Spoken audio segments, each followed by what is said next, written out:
Hello good morning everyone, welcome to Saurabh sir classes. मैं हूँ चीनू ठाकुर जायसवाल और आज हम लोग कर रहे हैं important class sources of ancient Indian history. So students, if you are preparing for any competitive level examinations तो उसके लिए ये एक टॉपिक बहुत इम्पॉर्टेंट है। तो let's start today's class. Yes, hello everyone. I think video audio सब clear होगा। चलो, देखिए, अगर अच्छा वीडियो में कोई प्रॉब्लम हो ना तो रेजोल्यूशन बढ़ा लेना स्क्रीन पर से, ठीक है। सेटिंग में स्क्रीन ऑप्शंस में जो होता है। क्या है आज की क्लास, इम्पॉर्टेंट क्लास क्या है, इसमें क्या हमने डिस्कस करना है कि जब आप हिस्ट्री के लिए प्रिपेयर कर रहे हैं तो आपको क्या रिसोर्सेज होते हैं जो हेल्प करते हैं, ठीक है। आप हिस्ट्री के लिए पढ़ाई कर रहे हैं तो आप प्रीवियस बुक्स देखते हैं, उससे रिलेटेड आपकी इंफॉर्मेशन कहाँ कहाँ से मिलती है वो सब चेक करते हैं। तो हमारे यूपीएससी एग्जामिनेशंस या सिविल सर्विसेज की कोई भी एग्जामिनेशन, स्टेट की कोई भी सेट एग्जामिनेशन या नेट एग्जामिनेशन, सभी के लिए जब हम हिस्ट्री पढ़ रहे हैं तो अपनी इंफॉर्मेशन हम कहाँ से कलेक्ट कर रहे हैं, ठीक है। वो सभी चीज़ें आज हम डिस्कस करेंगे। Sources of ancient Indian history, यानी प्राचीन भारत के इतिहास को जानने के लिए जो स्रोत, जो सोर्सेज हेल्पफुल हुए हैं उसी के बारे में ये सारा डिस्कशन होगा, ठीक है। तो पहले अगर क्लासिफिकेशन की बात करें तो सोर्सेज ऑफ इंडियन हिस्ट्री को देखो क्लासिफाइड किया गया है डिफरेंट डिफरेंट ऑप्शंस में, ठीक है, जिसको हम समझेंगे तो थोड़ा इजी रहेगा। एक मिनट रुके, जरा पेन का कलर चेंज किया जाए। यस, ठीक है। हम्म। तो क्लासिफिकेशन कैसे हुआ है? क्लासिफिकेशन हुआ है इस तरह से कि एक तो हमने बांटा लिटरेरी सोर्सेज में और दूसरा बांटा आर्कियोलॉजिकल में। आर्कियोलॉजिकल क्या होता है भाई? अरे एक्सकवेशन वर्क हो गया और आपका एक्सप्लोर कर दिया, या नोमिस्मेटिक हो गए, जो खुदाई कर करके चीजें निकली हैं, खुदाई करके इमारत निकली है या पुरानी बिल्डिंग की हम स्टडी कर रहे हैं, तो ये सारा चीजें आर्कियोलॉजी में आता है। और लिटरेरी में क्या होता है? जो कि बुक्स हैं, किताबें हैं, रिसोर्सेज जो एंशियंट टाइम में लिखे गए, इंस्क्राइब्ड की गई चीजें हैं, वो सारा आपका लिटरेरी में आता है। अदर्स में आएगी कुछ और इम्पॉर्टेंट चीजें हैं जिसकी वजह से हमें हमारे एंशियंट इंडियन हिस्ट्री के बारे में इंफॉर्मेशन मिलती है। और अगर हम थोड़ा सा क्लासिफाई करें अपने फॉरेन अकाउंट्स को, ठीक है, फॉरेन अकाउंट्स क्या होते हैं कि भारत में फॉरेनर्स भी ट्रैवल करते रहते थे, राइटर्स थे, पोएट थे, तो वो भी ट्रैवल करते थे, तो उन्होंने भी भारत के लिए बहुत ही इंपॉर्टेंट इंफॉर्मेशन अपनी बुक्स में मेंशन की है। तो कौन कौन? ग्रीक बहुत सारे आए थे, चाइनीज भी ट्रैवल करते थे और आते थे, और अरेबिक भी आए थे। ग्रीक में से किसी एक का नाम याद दिलाओ, मिनांडर। चाइनीज में से किसी एक का नाम याद दिलाओ, हेन सांग। और अरेबिक, सुलेमान। ठीक है, ऐसे बहुत सारे, एक आध नाम नहीं है, बहुत सारे लोग आपको ऐसे मिलेंगे जिन्होंने ग्रीक, भाई ग्रीक जो आपके ट्रैवलर्स आए हैं उन्होंने अपने बुक्स में लिखा है तो भारत की इंफॉर्मेशन मिली है।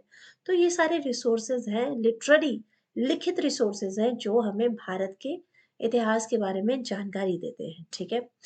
लिटरेरी सोर्सेज में मेनली क्या क्या आते हैं? वेदास आते हैं आपके, ठीक है। हम वेदास की जब चार वेदा हैं हमारे, ये तो है ना, ये तो पता है आप सभी को। चार वेदास हैं जिसमें एक वेदा यानी कि ऋग्वेद जो सबसे पहले लिखा गया है। अगर देखा जाए तो ऋग्वेद को पहले लिखा नहीं जाता था, वो एक के थ्रू दूसरे तक पहुंचता था, ठीक है। एक टीचर अपने स्टूडेंट के लिए जो भी मंत्र बोलते थे, उच्चारण करते थे, और जो भी मतलब अपने स्टूडेंट्स को सिखाते थे सब वर्बली सिखाते थे, ठीक है, ओरली सिखाते थे, बोल बोल के सिखाते थे। तो वो सारी चीजें ऋग्वेद में मेंशन है, ठीक है। और ऋग्वेद का जो टाइम पीरियड है, ऋग्वेद का टाइम पीरियड आपका कहलाता है अर्ली वैदिक ईरा, ठीक है, अर्ली वैदिक ईरा। और जो उसके बाद का टाइम पीरियड है यानी लेटर वैदिक टाइम पीरियड है, उसमें लिखे गए बाकी के तीन वेद। बाकी के जो तीन वेद हैं, सामवेद, रजुर्वेद और आपका अथर्ववेद, ये तीनों लिखे गए हैं लेटर वैदिक पीरियड में। अब देखो, अगर ये लिटरेरी बुक से इंफॉर्मेशन हमें नहीं मिली होती तो बहुत सारी इंफॉर्मेशन थी जो हमें पता ही नहीं चलती। जैसे आरसी मजूमदार की अगर हम बात माने, जो हमारे प्रोफेसर हैं आरसी मजूमदार, तो उनका ये मानना था कि भारतीय जो है वो एपिक तो लिख रहे थे, ठीक है, वो मतलब कविताएं लिख रहे थे, सब लिख रहे थे, लेकिन वो हिस्ट्री लिखने के लिए उतने इंटरेस्टेड नजर नहीं आते। मतलब वो इस तरह से अपने चैप्टर्स को नहीं लिख रहे हैं कि वो इतिहास लिख रहे हो। इस बारे में थोड़े से शायद वो सजग नहीं थे, ऐसे कुछ मानना है आरसी मजूमदार साहब का। और लिटरेरी सोर्सेज में हमें इंफॉर्मेशन मिलती है उपनिषद से, ठीक है, एंड अदर रिलीजियस टेक्स्ट। और भी बहुत सारे इस तरह से धार्मिक ग्रंथ लिखे गए जिसमें ऑटोमेटिकली उस टाइम पीरियड की हमें पॉलिटिकल इंफॉर्मेशन मिलती है, इकोनॉमिकल इंफॉर्मेशन मिलती है, सोसाइटी का पता चलता है लोग कैसे थे। फिर जो हमारे को पता चला है कि चार अलग अलग वर्ण थे, वो कैसे पता चलता है, पुरुष सूक्त से पता चला है, ऋग्वेद में लिखा हुआ है। तो हम ये सारी इंफॉर्मेशन, ठीक है, हमें लिटरेरी वर्क से मिली है। अब अगर आपने प्रीवियस ईयर पेपर्स पढ़े हों यूपीएससी के या फिर नेट एग्जामिनेशन के या फिर डब्ल्यूपीसीएस के भी, तो प्रीवियस ईयर पेपर्स में भी आपको ये सारे क्वेश्चन धीरे धीरे देखो सुनाई देंगे, कान में पढ़ रहे होंगे कि हाँ हाँ हाँ इससे रिलेटेड क्वेश्चन आते हैं, ठीक है, इंपॉर्टेंट है। एपिक जो थे उस टाइम पीरियड के, रामायण और महाभारत जो लिखे गए, एंशंट भारत की इंफॉर्मेशन के लिए सबसे बड़ी इंफॉर्मेशन इसलिए देते हैं क्योंकि महाभारत जब होता है तो उसमें लगभग पूरे भारत के सारे राजाओं ने पार्टिसिपेट किया हुआ है। तो उस समय पॉलिटिकल जो था वो कैसा रहा होगा, क्या टूल्स टेकल्स यूज किए गए होंगे, ये सारी इंफॉर्मेशन भी हमें ये एपिक्स जो है रामायण और महाभारत से मिलती है। पुराण और अदर अदर माइथोलॉजिकल टेक्स्ट, पुराण हमारे 18 पुराण है जिसके अंतर्गत बहुत सारा मेंशन है, जिसमें आपको उस समय के नियम कैसे, रूल्स रेगुलेशन कैसे, रहन सहन, और जो नारी थी वो उनके मतलब जो वुमेन्स थे जो मेन थे उनमें क्या डिफरेंशिएट था, पुराणों में बहुत सारी स्टोरीज के हिसाब से भी बताया गया है, कितने तरह के भगवानों की पूजा होती थी, रिलीजियस सेक्ट्स कौन कौन से थे, ये सारी इंफॉर्मेशन हमें मिलती है।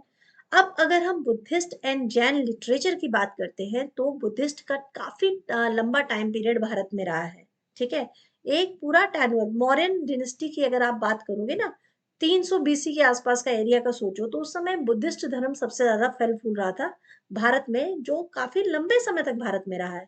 तो कितने सारे लिटरेचर जो मैंने अपनी बुद्धिस्ट क्लास ली थी बुद्धिज्म पर, उसमें डिटेल में मैंने सारे लिटरेचर वर्क्स के डिस्कशन किया है, उन्हीं के थ्रू में पता चलता है कि मौर्यंस कौन थे, है ना, हर्यंका डिनेस्टी आई, तो बुद्धा जो थे उस वो किस टाइम पीरियड में कैसे कहाँ कहाँ उन्होंने ट्रेवल किया, तो ये सारी इंफॉर्मेशन हमें बुद्धिस्ट और जैन लिटरेचर में जैनस के बारे में सारी इंफॉर्मेशन मिलती है। ट्रैवल अकाउंट की बात करें, फॉरेन इन्वेस्टर जो फॉरेन विजिटर्स आते थे उनके अकाउंट सबसे ज्यादा ऑथेंटिक माने गए हैं। बताइए तो क्यों? क्यों? क्योंकि उनको तो भारत से ऐसा कुछ नहीं था ना, इमोशनल तो कोई अटैचमेंट नहीं हुआ होगा, वो बाहर से ट्रेवल करते आ रहे हैं और जिस भी एरिया में रह रहे हैं वहां का एकदम फेयर जो है इंफॉर्मेशन आपको देंगे। सपोज अगर आप किसी एक स्टेट में रहते हैं, मान लीजिए आप दिल्ली में रहते हैं और पहली बार मुंबई गए हैं, तो अब वहां के बारे में तो एकदम फेयर जो भी होगा सच्चाई लिखेंगे ना। तो ये ट्रैवल अकाउंट्स जो होते थे ये बहुत इंपॉर्टेंट होते थे। चलो कुछ डिस्कस कर लेते हैं, है ना, ट्रैवल अकाउंट्स के बारे में डिस्कस करते हैं। जैसे अब मैगस्थनीज का नाम आपने कई बार सुना होगा। मैगस्थनीज कौन थे? तो सेल्यूकस निकेटर एक राजा हुआ करते थे, उनके एम्बेसडर थे। अब ये सेल्यूकस निकेटर कौन थे? भारत का नॉर्थ वेस्ट जो हमारा रीजन रहा है, जब सिकंदर यहाँ से चला जाता है, उसकी डेथ हो जाती है, तो ये सारा नॉर्थ वेस्ट एरिया जो था ये पूरा का पूरा वो तो जीत चुका था इस एरिया में। तो उसने अपने जो ऑफिशियल्स थे, उसके जो गवर्नर्स थे, उनको उसने एरियाज अपने मतलब ऐसे करके दिए थे कि अब तुम भारत का ये वाला हिस्सा तुम संभालो, ठीक है। उन्हीं में से एक था सेल्यूकस निकेटर। सेल्यूकस निकेटर का एम्बेसडर था मेगास्थनीज, जो कि यहाँ पर चंद्रगुप्त के अंतर्गत आता है, ठीक है। तो चंद्रगुप्त इससे बहुत मैत्रीपूर्ण जो है रिलेशंस बनाता है। उसके बाद फिर यहाँ पर वो मेगास्थनीज आके रहने लगता है और यहाँ का सारा अकाउंट किसमें लिखता है? इंडिका में लिखता है। क्लियर हुई ये बात? इंडिका में सारी इंफॉर्मेशन लिख लेता है, जिसके जिसमें कि आ, ये भी कहा जाता है इंडिका जो है एज इट इज नहीं मिली थी, इंडिका तो खो चुकी थी किताब, और काफी सालों के बाद अलग अलग जो राइटर्स थे, जो हिस्टोरियंस थे, उन लोगों ने अपने अपनी बुक में ये सारे पेजेस के बारे में, इंफॉर्मेशन के बारे में मेंशन किया है। डियोडरस की library of history important book है। स्ट्राबो, एराइन और प्लानी, ये तो आप लोगों को याद करना होगा, ठीक है, पेरिप्लस, पटोलमी, रिपीट क्वेश्चन आते हैं, इनकी क्रोनोलॉजी जरूर जरूर लिख लीजिएगा। ठीक है, इनकी क्रोनोलॉजी, पहले कौन आया फिर कौन आया, ये वाला क्वेश्चन तो कई बार रिपीट हुआ हुआ है। ठीक है, तो एराइंस ने लिखी है Indica, Pliny the eldest natural history, Periplus ने लिखी है मैरिस एरिद्रियन, जिसे कि हम Periplus of the Erythraean sea भी कहते हैं, पटोलमी की geography. These are very very important books. तो कई बार ऐसा देखो डेट नहीं आती है, मैक्सिमम टाइम पे डेट नहीं आती है कि आपसे ये नहीं पूछा जाएगा कौन से कौन सी डेट में आए, पूछा जाएगा इनका सीक्वेंस कौन सा था, तो वो आपको ध्यान रखना होगा। ठीक है, चिंता मत करो, हर जगह डेट याद नहीं रखनी होती है हिस्ट्री की, तो चिंता मत करो, सीक्वेंस याद रखो वही बहुत है। लिटरेरी सोर्स की बात हो गई, अब आर्कियोलॉजिकल सोर्स की बात कर देते हैं। आर्कियोलॉजिकल सोर्स जो कि खोद के जो सामान निकला है, मिट्टी, इमारतें, कॉइन, सील, सिक्के, पॉटरी, जो मतलब विजुअल आपको नजर आ रहा है, और जो आपका खुदाई के लिए जो निकाला जाता है सामान, जैसे एक्सप्लोर किया जाता है, एक्सकवेशन वर्क जिसे कहते हैं, इसमें न्यूमिस्मेटिक भी आते हैं। देखो और क्या क्या इसमें संकलित होता है, इसमें संकलित होता है, इसमें इन्वॉल्व क्या क्या है, इंस्क्रिप्शंस है पिलर पर। ठीक है, पहले राजा महाराजा जो है कोई उद्घोषणा करते थे, if they say something to, they want to say something to their people, तो अपनी प्रजा को कुछ कहना चाहते थे तो वो इंस्क्राइब्ड करवा देते थे, खुदवा देते थे, या तो पत्थरों पे मंदिरों की वॉल्स पर, या फिर पिलर्स खुदवा देते थे, सेंटर में अपना लगा देते थे कि सो दैट कि everyone can read that lines. ठीक है, हर कोई जो है वो लाइनें पढ़ सके। रॉक्स में, कॉपर प्लेट्स में, कॉपर प्लेट्स का आपको बहुत सारी इंफॉर्मेशन मिलेगी। गुप्ता डिनेस्टी में बहुत सारे जो राजा महाराजा थे, जब उन्होंने लैंड ग्रांट्स देना शुरू किया था, लैंड ग्रांट्स, ठीक है, तो वो कॉपर प्लेट्स पे लिख के दे देते थे। उसका एक एग्जाम्पल हम लोगों को एनसीईआरटी की बुक पे मिलता भी है। ठीक है, इसके अलावा कॉइन्स एंड सील पढ़ना है जो बहुत इंपॉर्टेंट है। पॉटरी एंड आर्टिफैक्ट्स हमें बहुत इंपॉर्टेंट जानकारी देते हैं। देन मॉन्यूमेंट्स एंड बिल्डिंग और एक्सकवेशन ऑफ एंशियंट साइट्स, ये सारी चीजें आर्कियोलॉजिकल सोर्सेज पे हैं। सपोज करो अगर आप किसी आर्कियोलॉजिकल रिसोर्स को खोजे तो कितना मतलब इंथू आपको मिलेगा, तो एग्जैक्टली उसी टाइप से अगर आप हिस्ट्री पढ़ रहे हैं तो इन सारी चीज को देखकर भी आपको वही सारी फीलिंग महसूस होनी चाहिए। अब ये पिलर ही देख लो, अब इस पिलर में अशोका ने भी बहुत कुछ मेंशन करवाया हुआ है, इस पिलर में चंद्रगुप्त के बारे में बहुत सारी इंफॉर्मेशन दी गई है। तो ये इस तरह के जो इंस्क्राइब्ड होते थे, carved on rock pillars and temple wall, ये देखो ये टेम्पल वॉल है, और किस टेम्पल की है, तो ये बृहदेश्वरा टेम्पल है, आप जानते हैं बृहदेश्वरा टेम्पल किसने बनवाया था, राजा राजा चोला ने, याद आ रहा है, राजा राजा चोला ने। ठीक है, अब इनका टाइम पीरियड 1000 BC, 1000 AD, अभी क्या चल रहा है 2024, तो आज की डेट में भी इस मंदिर में ये वॉल पे लिखा हुआ है, तो इम्पोर्टेंट है कि नहीं। उस टाइम पीरियड की सारी इंफॉर्मेशन हमें कौन दे रहा है, यही सारे रिसोर्सेज दे रहे हैं। ठीक है, समझ में आ रही है बातें। और इसी तरह से अशोका के सोचो, अशोका के बारे में तो सारी इंपॉर्टेंट जो इंफॉर्मेशन है उसके पिलर्स से ही मिलती है, इसलिए अशोकन पिलर्स के बारे में क्वेश्चंस भर भर के हर एक पेपर में आते हैं, तो छोड़ने लायक वो टॉपिक नहीं है। हिस्ट्री की क्लासेस में जुड़े रहिए, इन सारे टॉपिक्स में मैं इंडिविजुअल क्लासेस बना के लाऊंगी आपके पास। अब बात कर लेते हैं थोड़ी सी क्वाइंस यानी सिक्कों की। तो एंशियंट इंडियन क्वाइंस जो है, अब आप समझो कि अगर मैं सबसे प्राचीन डिनेस्टी की बात करती हूँ जिन्होंने सिक्के निकाले हैं, तो हम क्या बोलते हैं, हाँ जी, ग्रीक जो थे उनके सिक्के सबसे अच्छे थे, और सबसे पहले गोल्ड के सिक्के निकालने वाले ग्रीक थे, यानी कि इंडो ग्रीक थे। ठीक है, तो ये जानकारी हमें कैसे मिली, सिक्कों से मिली। कौन कौन से राजा थे, मिनांडर थे, जो सेल्यूकस निकेटर तो आपके वो थे, तो इन सारे सबके जो सिक्के हैं। फिर हम बात करते हैं, गुप्ता भी तो बहुत सारे गोल्ड की कॉइन निकालते थे, तो डिफरेंस क्या है, तो इंडो ग्रीक जो गोल्ड के कॉइन निकालते हैं उसकी क्वालिटी बहुत बेहतर थी, और we can say that it is better than Guptas. ठीक है, गुप्ता से बेटर थी, इसीलिए इनके कॉइन्स जो है ज्यादा क्वालिटी बेटर रही है। कौन से सिक्के किस टाइप के, और कौन से रूलर के सिक्के थे, आपको ये क्वेश्चन याद आ रहा होगा बार बार। वीणा हाथ में लेकर बजाते हुए एक राजा की फोटो है एक क्वाइन पे। क्या मुझे बता सकते हैं उस किंग का नाम क्या था? चलो जल्दी से बताओ। देखें, अगर आपको ये लग रहा है ये टॉपिक इंपॉर्टेंट नहीं है तो आप इस क्वेश्चन को सर्च कर सकते हैं। जैसे गूगल पे लिखेंगे आपको बिल्कुल लाइन से पता चलेगा ये क्वेश्चन कितनी बार रिपीट आया हुआ है। इसके अलावा और भी क्वेश्चंस जैसे आपका मौर्यन जो थे वो किस तरह के कॉइन्स यूज कर रहे हैं, फिर आपका उसके बाद गुप्तास के कॉइन्स जो हैं, पूरा मतलब जो क्रोनोलॉजी है किंग्स की उनके हिसाब से कॉइन किस राजा ने किस तरह के कॉइन चलाए। मिडीवियल का भी आपका इंपॉर्टेंट आएगा कि आपके वो कौन सा मुगल रूलर था जिसने एक कॉइन में हस्बैंड अपना और दूसरी साइड में अपनी वाइफ का तस्वीर जो है कॉइन में इंस्क्राइब करवाया हुआ था। तो इस तरह के सिक्के के ऊपर क्वेश्चंस तो बहुत सारे आते हैं और ये कॉइन्स ही तो हमें इंफॉर्मेशन देते हैं कि एक्चुअली में उस समय की क्या धारणा चल रही होगी। लोग जो है उस समय इकोनॉमी उनकी अगर बहुत स्ट्रांग रही है, गोल्ड का बेशुमार है तो गोल्ड के सिक्के हैं, नहीं तो अगर गोल्ड कम हो गया तो चांदी के सिक्के बहुत चला दिए किसी ने, वो भी नहीं है तो लेड के सिक्के यानी सातवाहना ने जैसे लेड के सिक्के चलाए हुए थे। ठीक है, तो ये सारी इंफॉर्मेशन हमें क्वाइंस देते हैं। अगली जो इम्पोर्टेंट जो इन्फॉर्मेशन मिलती है वो पॉटरी से मिलती है, यानी कि जो मिट्टी के बर्तन थे उसकी इन्फॉर्मेशन। अब ये मिट्टी के बर्तन से इन्फॉर्मेशन कैसे मिल सकती है?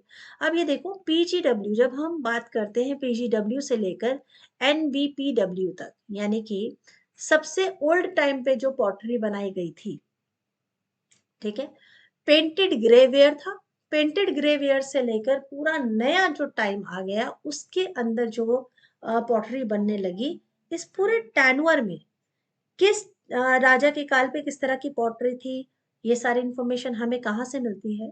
ये बर्तन ही देते हैं। ठीक है, ये पॉटरी बहुत इंपॉर्टेंट इंफॉर्मेशन देती है। उसके बाद इस तरह की जो सील्स है, इंडस वैली सिविलाइजेशन एक इतनी बड़ी पहेली बन जाती अगर वहां से हमें ये रिसोर्सेज नहीं मिलते तो।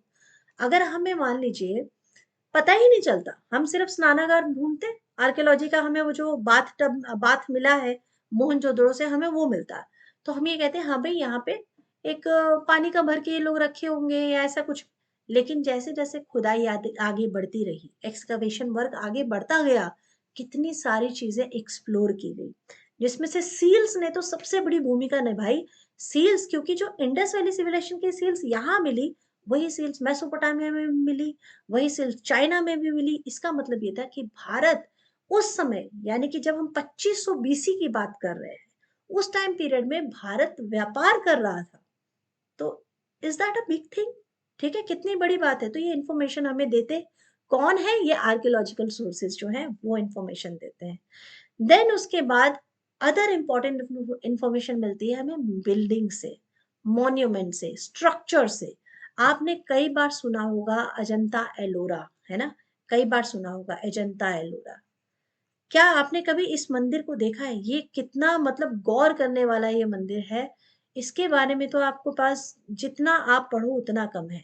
मुझे ये पर्सनली ये मंदिर बहुत अच्छा लगता है क्योंकि यहाँ पर ना एक अद्भुत ही बात है। ये पहाड़ को ऊपर से लेकर, वैसे जनरली क्या होता है हम बिल्डिंग नीचे से बनानी शुरू करते हैं, उसके ऊपर नेक्स्ट वाला फ्लोर बनाते हैं, फिर ऊपर एक और तला बनाते हैं। बट ये टेम्पल जो है ऊपर से पत्थर काट काट के नीचे आ आके ऐसे करके नीचे तक बनाया गया है। समझ में आ रही है बातें? और वो भी कौन से टाइम पीरियड की बात हो रही है? हजारों साल पहले की बात हो रही है, जब वहां कोई इंजीनियरिंग स्कूल नहीं है, जब वहां कोई इतनी बड़ी कोई मशीनरी नहीं है, फिर इस तरह का मंदिर का बनावट। और उसके बाद ये मंदिर किसने बनाया है तो वहां मेंशन है, कौन कारीगर रहे होंगे पत्थरों पे मेंशन है, इंस्क्राइब्ड किया हुआ है। तो इस तरह से आर्कियोलॉजिकल और लिटरेरी सोर्स दोनों ये हमें इन्फॉर्म करते हैं उस समय क्या मतलब जो है रहा होगा, किस तरह का समाज रहा होगा, लोग किस तरह से अपना पूरा जो राजा है किस तरह रहे होंगे। ये सारी इंफॉर्मेशन भी हमें इन्हीं सारे रिसोर्सेज से मिलती है। ठीक है, क्योंकि इतिहास एंशियंट टाइम पीरियड की अगर हम बात करें तो इतिहास पर्टिकुलर बोल के कुछ लिखा नहीं गया है। उस समय बहुत रेयर लोग शायद इस बारे में सोच रहे थे कि हमें क्या करना है, इतिहास लिखना है, ऐसा कोई सोच ही नहीं रहा होगा। तो जो टाइम पीरियड पे किताबें लिखी गई, एपिक्स लिखे गए, ग्रंथ लिखे गए, वही अपने आप में एक बहुत ही इम्पोर्टेंट इतिहास का स्रोत बन गए। ठीक है, बात समझ में आई? तो ये सारी इंफॉर्मेशन है जो आपको ये sources of ancient Indian history में मिलती है। अब इससे रिलेटेड कुछ इंपॉर्टेंट क्वेश्चंस आते हैं और कुछ इंपॉर्टेंट बुक्स आती है, ठीक है? तो आप लोगों को इम्पॉर्टेंट बुक्स अगर मैं कहूँ क्या क्या आती हैं, तो बहुत इम्पॉर्टेंट है क्योंकि रिपीट क्वेश्चन आते हैं आपको, ठीक है? मैच द फॉलोइंग में बुक्स के नाम आ जाते हैं। जैसे एक इम्पॉर्टेंट बुक है आपकी जो मैगस्थनीज, हम डिस्कस कर ही चुके हैं, ठीक है, मैगस्थनीज। इसके अलावा आपका हीरोडोटस, ठीक है, ये मैं आपको होमवर्क दे रही हूँ, आपको इन सब की बुक्स के नाम बताने हैं। फाइयान, ठीक है, फाइयान। उसके बाद आपका हेनसांग। अब आप कहेंगे मैडम ये सब तो हमने अभी तक पढ़ाया ही नहीं है, आपने बताया ही नहीं है। मैं बताऊंगी, आप लोग इनकी बुक्स के बारे में पढ़ो तो सही, क्योंकि रिपीट करो, इन सब की बुक्स जो है बार बार आती है, ठीक है? इसके अलावा आपके बहुत सारे राइटर है यार, बिल्हन है, कालिदास है, फिर आपके मेघदूत है, हर्षवर्धन है, वात्स्यायन है, विशाख दत्त है, पाणिनि है, तो बहुत सारे लोग हैं, ठीक है? पाणिनि, विशाख दत्त, जो कि हमेशा जिनकी बार बार आता है, दंडिन एक नाम है जिनकी बुक्स के बारे में बार बार पूछा जाता है। तो if you are preparing for any competitive level examination, so these books are really very important and you have to remember। आप सबको इनके नाम याद रखने होंगे, इनके जो राइटर्स हैं वो याद रखने होंगे। तो आज की क्लास में बस इतना ही। आपको आपका होमवर्क समझ में आ गया तो कमेंट सेक्शन में जरूर कमेंट कीजिएगा, और मैं जल्दी ही मिलूंगी आपके साथ एक नए टॉपिक के साथ, ठीक है? कोई भी प्रॉब्लम हो तो कमेंट सेक्शन में कमेंट करके जरूर बताना। Thank you so much for today's. Will meet soon, bye bye and take care.